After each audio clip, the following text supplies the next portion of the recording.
গোৱালপাৰাৰ জলেশ্বৰ আদৰ্শ চিকিৎসালয়ত ৰাষ্ট্ৰীয় স্বাস্থ্য অভিযান আঁচনিৰ অধীনত ব্লক পাব্লিক হেল্থ ইউনিটৰ আধাৰশিলা স্থাপন। প্ৰতিকূল বতৰকো নেওচি উক্ত আঁচনিৰ ৰঙা ফিটা কাটি আধাৰশিলা স্থাপন কৰে জলেশ্বৰৰ বিধায়ক আফতাবুদ্দিন মোল্লাই। বিধায়কগৰাকীৰ সৈতে সহযোগিতা কৰে জলেশ্বৰ আদৰ্শ চিকিৎসালয়ৰ উপ অধীক্ষক নাথুৰাম ৰাভা আৰু স্থানীয় জ্যেষ্ঠ মুৰব্বীসকল।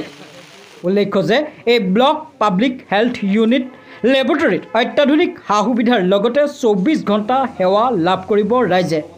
তাৰোপৰি থাকিব ফাৰ্মাচী, অডিটৰিয়াম হল আৰু প্ৰশাসনিক ৰুম। ইয়াকে লৈ জলেশ্বৰ অঞ্চলৰ ৰাইজৰ মাজত দেখা গৈছে ব্যাপক উৎসাহ উদ্দীপনা।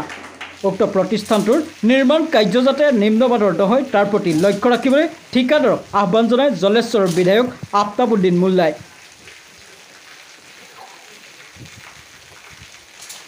এইটো অসম চৰকাৰৰ এটা আঁচনি। এই আঁচনিটো হৈছে BPHU মানে block unit primary health centre. এইটো আমাৰ ইয়াত দিছে। এতিয়া বৰ্তমান ইয়াতে এই বিল্ডিংটো নিৰ্মাণ হোৱাৰ পিছত ইয়াত এটা ফাৰ্মাচী হ'ব, ব্লক এডমিনিষ্ট্ৰেটিভ বিল্ডিং এটা ৰুম হ'ব আৰু ইয়াত আপোনাৰ এইটো কি বুলি কয় লেবৰেটৰী হ'ব। তো এতিয়া আজি এই কামটো আমি উদ্বোধন কৰিলোঁ। কামটো একচুৱেলি 50 লাখ টকীয়া কাম, কিন্তু লেছ টেণ্ডাৰ মৰাৰ কাৰণে এতিয়া 42 লাখ টকাত কামটো হ'ব। কামটো আজি আমি আধাৰশিলা কৰিলোঁ। স্থানীয় ৰাইজৰ ওচৰত অনুৰোধ এটাই, সকলোৱে যাতে ইয়াত থাকি কামটো ভাল কৰি লয়। এইটো আমাৰ বহুদিনীয়া অভাৱ। আজি এই আমাৰ PHCখনৰ মানে মডেল হস্পিটেলত বহুদিনীয়া এখন অভাৱ আছিল। এই অভাৱটো পূৰণ হ'ব বুলি ভাবিছোঁ। পৰ্যাপ্ত ডক্টৰো নাই। তাৰমানে কি হৈছে, ইয়াত যিখিনি ডক্টৰ চেংচন আছে, চেংচন পোষ্টৰ ডক্টৰখিনিও আজি এটাচ কৰি ৰাখিছে গোৱালপাৰাত। এইলৈ মই অসম বিধানসভাত এই কথা উঠাইছিলোঁ।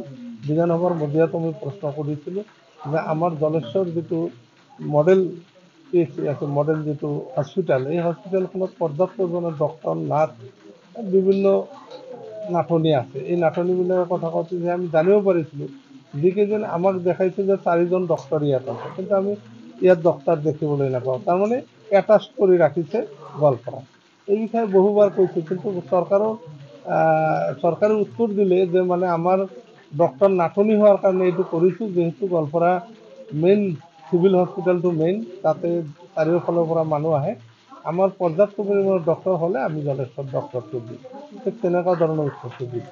এইটো একচুৱেলি আমাৰ মডেল হস্পিটেলত প্ৰশাসনিক ভৱন নাছিলে, মানে এডমিনিষ্ট্ৰেটিভ বিল্ডিং নাছিলে। এতিয়া নতুনকৈ আমাৰ এডমিনিষ্ট্ৰেটিভ বিল্ডিংটো দিছে আৰু ইয়াত মানে থাকিব কি এটা লেবৰেটৰী থাকিব, যিটো আমাৰ 24 ঘণ্টা চলিব।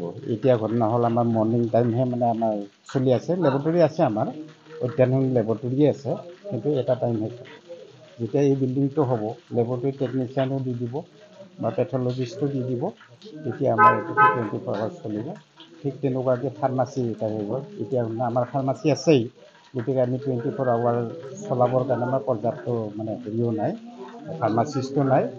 সেইটো হোৱাৰ লগে লগে আমাৰ ফাৰ্মাচিষ্ট এজন দিছে, কিন্তু আহিব, তেওঁ মানে জইন কৰিব।